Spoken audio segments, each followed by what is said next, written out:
بچه این پازل 36 قطعه هست که 5 تا سکه هم میده.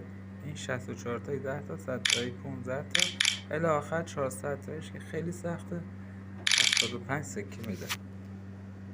چون بار اولتونم هست، خود من بار اولمه، 36 تایی رو انتخاب میکنیم. بزنیم چی میشه. سخت نیست.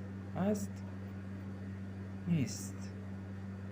اول 4 گوشه رو، این که اینه که این بالا هست، دیدی؟ خب اینم که این پایینه، دیدی؟ خب این هم خب اینجا. خب اینم که این بالا است. یا خدا. خب اینم که نه. این بهش میخوره مال اینجا باشه. دیدی؟ اینم خود دیگه مال اینه 100%. سفیدا رو انتخاب کنیم، آسونه. این که 100% اینه. یه سفید دیگه هم هست، اینم بهش میاد. دیدی؟ خب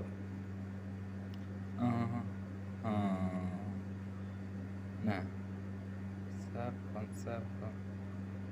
سب کن این که نه برو سجاد، اینه نه قرمز سر. این سفید، این که اینه. خب سخت شد دیگه. این هر چی هست مال اینجاست، دیدی؟ به رنگش هم میخورد. خب حالا این 4 طرفو سمت بالا، راست و چپ. بالا که این یکیش هست، این که یکیشه اگه به اینا خورد.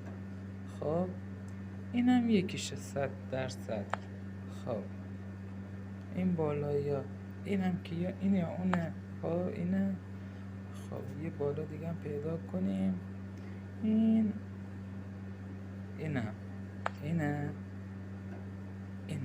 اینه خب این که دیگه حتما اینه. خب داره آسون میشه. بالاش باید تخت باشه. اینه. خب این هم از این هم که دیگه قطعا اینه. خب سخت داره میشه خدا. حالا این گوشه اینه. خب دوباره این وسطه. دیدی؟ سخت هم هست ولی نیست. نه خب اینه ها. دیدی بابا؟ اینم که دیگه حتما اینه. داره تقریبا آسون میشه. حالا سمت چپ یه این وایسا اینه. برو سر جات. خب اینم که دیگه حتما اینه. خب سمت چپ که مگه میشه؟ نشه. این یه آبی سمت چپ که 1000% اینه. خب حالا این درخته، وایسا سب اینش دیگه. این نصفش آبی باشه، نصفش هم قرمز. این خب نه این برو اینجا دیگه. دیدی؟ دیدم. این هم از این. خب آسون شد. این که دیگه 100%.